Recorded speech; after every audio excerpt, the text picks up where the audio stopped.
Ever think about a god who embodies like nature's untamed energy, the thrill of pure ecstasy, and the power of complete transformation? You're describing Dionysus. Yeah. Dionysus in a nutshell, he's the Greek god of wine and revelry, but so much more, really. Right. And you sent us a Wikipedia excerpt on Dionysus, wanting to like really go beyond the basics. Deeper. Yeah, a deep dive. That's exactly what we're doing today. We're not just figuring out WHO Dionysus was, Right. but what he represents in Greek culture, but also beyond that. What can his stories teach us about ourselves? See, it's fascinating because Dionysus isn't just about partying. Though there was definitely a lot of that. Oh, yeah, for sure. Yeah. But he really embodies this primal force in Greek culture, a kind of wild energy that could liberate and destroy. Totally. And the Wikipedia article mentions all these different names he had, like Eleutherios, Dendrites, and even Pseudonor, which I looked it up means false man. It does. What's the deal with all those names? Well, think of them as little hints about his complex nature.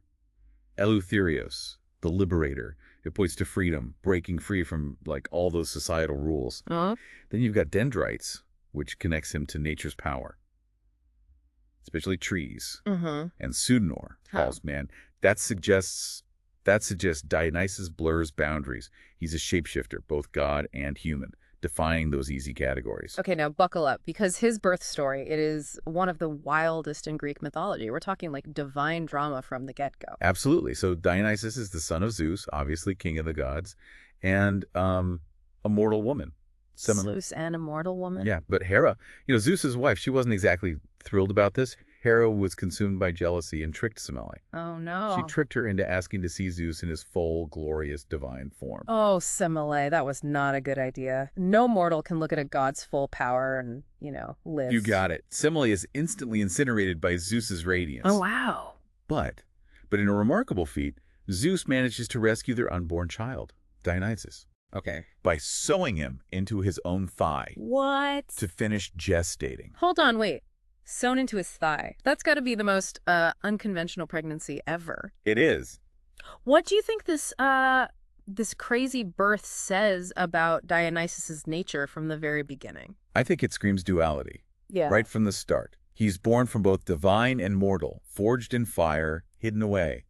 This foreshadows his role as a god who walks between worlds. Okay. The world of gods and humans, the world of reason and wild emotion. And this whole betweenness really plays out in his journey, right? He wasn't just hanging out on Mount Olympus. Not at all. We see Dionysus traveling throughout the East.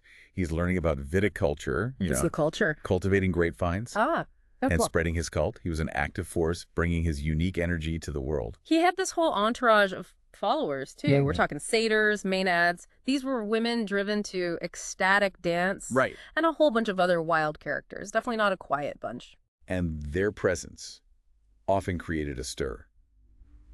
When Dionysus arrived in Greece, it wasn't always peaceful. Many people feared his influence. Yeah. The way his rituals, his ecstatic rituals, they could completely upend, the social order. And the story of Pentheus, the king of Thebes, is a pretty chilling example of what could happen if you tried to resist Dionysus. Yeah. Pentheus represents that rigid, controlling side of, human nature. He tries to suppress the worship of Dionysus out of fear, a need to stay in control. But Dionysus and the forces he represents, they can't be contained so easily. And Pentheus pays the ultimate price. Lured into the woods by Dionysus, disguised as a stranger, Right. he ends up being ripped apart by the maenads. Including his own mother. The frenzy was so intense she didn't even recognize him. Didn't even recognize him. It's a brutal and cautionary tale. Really highlights the dangers of denying, these primal, ecstatic energies within us. Trying to repress them completely can lead to some seriously disastrous consequences. So moving on to Dionysus's domains, what did he symbolize? We know there's wine and grapes, obviously, but also theater, ecstasy, madness. Ritual possession, transformation. It's a lot. It's quite a range. It is a fascinating mix, and it shows how multifaceted Dionysus was. He's connected to both pleasure and pain, creation and destruction. He embodies the full spectrum of human experience. And speaking of spectrums, let's talk about some of his iconic symbols. There's the thyrsus, that staff topped with a pine cone. Represents fertility. the natural world. And the cantharos, a large two-handled drinking cup, Symbolizing abundance, the joy of celebration, And, of course, we can't forget the grapes and vine the leaves. intoxicating power of wine, Yeah. and the cycle of life, death, and rebirth. And not to mention the panther and the bull. Oh, yeah. Such powerful animal imagery. The panther, often seen pulling Dionysus' chariot, embodies wildness, grace, and the untamed aspects of nature. And the bull. The symbol of strength, fertility, showing up in many myths, sometimes as a sacrifice, sometimes as the god himself, in animal form. It's mind-blowing when you think about it. Of all Yeah. these aspects of Dionysus, what resonates most with you? What stands out? For me, it's how Dionysus embodies the duality of human nature. Okay. He's both the life of the party and a force of untamed chaos. He represents those ecstatic highs and the devastating lows that can come from embracing the irrational, the emotional, the instinctual parts of ourselves. The Wikipedia article you sent mentions a connection between Dionysus and theater. It's a pretty crucial link, wouldn't you say? It is, absolutely. Right. Dionysus is considered the patron god of Greek theater, especially tragedy and comedy. Yeah. The very origins of theater in ancient Greece, Yeah. they're deeply intertwined with his worship. And we're not talking about, amateur hour here. The city Dionysia. This was a massive Athenian festival held in honor of Dionysus. A huge festival. Featuring theatrical performances, competitions, and all sorts of revelry. It was like the Super Bowl of ancient Greece. It really was. Imagine it.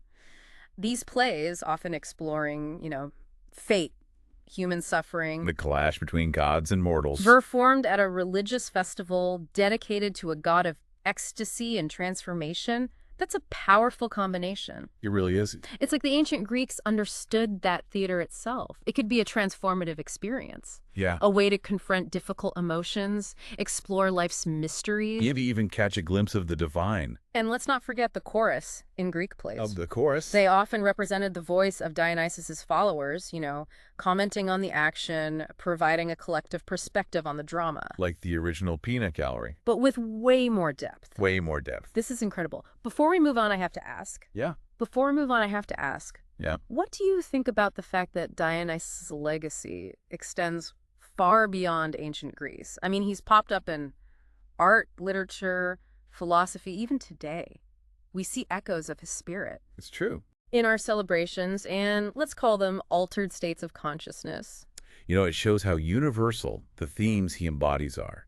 The timeless human struggle to reconcile our rational selves with, those wild, untamed energies lurking beneath the surface. Okay. Dionysus represents something primal, something that transcends specific cultures and time periods. So he's not just some, ancient relic from the history books. He's still relevant today. Absolutely. Still poking at our understanding of what it means to be human. Now let's shift gears and delve deeper into the enduring legacy of Dionysus and what we can learn from him today. What's really intriguing is how Dionysus has been, reinterpreted throughout history. Reimagine. Yeah, reimagined. For example, in the Renaissance, he was often depicted as this symbol of creative inspiration, How interesting. especially for artists, poets. That makes sense. Think about Michelangelo's statue of Bacchus, the Roman equivalent of Dionysus. It captures that, youthful energy, exuberant. But there's also, this sense of vulnerability and an almost androgynous beauty. Exactly. And then during the Romantic era, Dionysus became associated with the power of nature, Okay. the sublime, and those untamed emotions so central to Romantic thought. Yeah. You see it in the poetry of Keats or, the music of Wagner. They're overflowing with Dionysian energy. It's almost like each era finds in Dionysus the aspects that resonate most with their own cultural anxieties and desires. Yeah. So where does Dionysus fit in, in our modern world? What's his relevance today?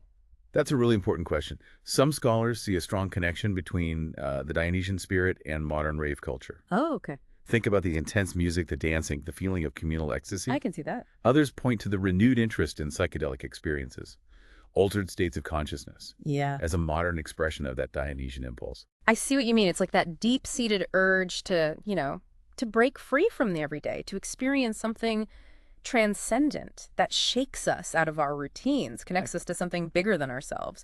That's a very Dionysian desire. Absolutely. And while we may not be, worshiping Dionysus in the same way the ancient Greeks did, his This archetype. his archetype, it still speaks to something profound within us. Yeah. It's that yearning for liberation, connection, and experiences that push us beyond, our ordinary perceptions. But it's important to remember that Dionysus isn't just about hedonism and letting loose. Right. There's a darker, more challenging side to his nature, too. Right. I mean, we talked about what happened to poor Pentheus. We did. That's a crucial point. Dionysian energy can be incredibly destructive if it's not channeled or acknowledged in healthy ways. Yeah. Uncontrolled, it can lead to violence, madness, even self-destruction. It's like a powerful force of nature. Yeah. Awe-inspiring, but dangerous if you don't, respect this power. So it's all about balance. It is. Finding a way to integrate that wild, ecstatic energy without letting it completely overwhelm us. That's a key takeaway from exploring Dionysus. Yeah. It's not about denying those primal urges, but about finding ways to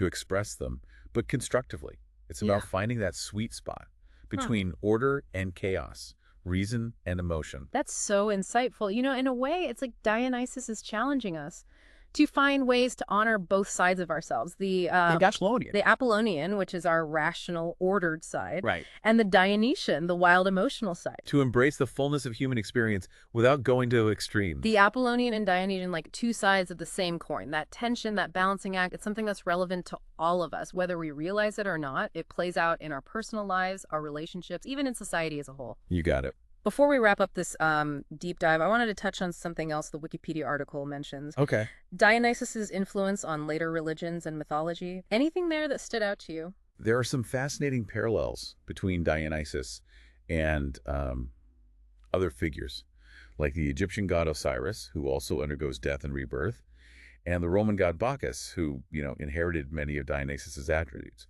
But what really struck me was the possible connection between Dionysus and early Christianity. Whoa, really? That's unexpected. Tell me more about that. Well, some scholars have drawn comparisons between the ecstatic rituals of Dionysus's followers and the ecstatic experiences described in the early Christian church. Okay. Both involved altered states of consciousness, a sense of union with the divine, and a blurring of individual boundaries. So even though they're, very different religious traditions, Very different. there might be some surprising points of intersection. Exactly. It highlights how these ancient myths and archetypes can continue to resonate and evolve in unexpected ways throughout history. That's fascinating. We've covered so much ground already, but I feel like we've only scratched the surface. Okay, let's take a moment to gather our thoughts, and then we'll come back for our final reflections on this amazing exploration of Dionysus. Okay, so we've explored so much about Dionysus. His many names, his, wild birth, his journey, his domains, his link to theater, and his impact throughout history. What does it all mean? What can we learn from this god of wine, revelry, and transformation? Well, what's fascinating to me is how Dionysus challenges us to look beyond the surface, to embrace the complexities and contradictions that make us, human. Right. He reminds us that there's power in the irrational, the emotional, in those instinctual urges that we often try to, suppress or deny. It's like he's giving us permission to let loose a little, to dance, to experience joy and ecstasy, but he's also warning us about the dangers of going too far. Absolutely. Of losing ourselves in the frenzy. He's a complex figure. He is. It's about balance, right? He represents the wildness of nature, the untamed forces that can both, nourish and destroy. And I think he's asking us to find that balance within ourselves, to acknowledge and honor both our light and shadow, our reason and emotion, our order and chaos. That really resonates with me. It makes you think about how in a world that feels so hyper-rational, hyper-controlled, maybe we need a little bit of Dionysus to shake things up, to remind us of the power of, the irrational, the importance of play, the transformative potential of ecstatic experience. You've hit on something crucial there. Dionysus invites us to question our assumptions, to challenge the status quo, to break free from those constraints of societal norms. And to explore the full spectrum of human experience. Of course, we need to do that responsibly. We don't want to end up like Pentheus. Any final thoughts for our listeners before we wrap up our deep dive into Dionysus? We've only just scratched the surface, but hopefully this deep dive has, sparked your curiosity. Here's something to ponder. How might the story of Dionysus be seen as a metaphor Okay. for that clash between order and chaos, reason and emotion that we all experience? How can we find that balance between embracing the, Dionysian energy without being consumed by it? Those are questions worth reflecting on as you continue your own, exploration.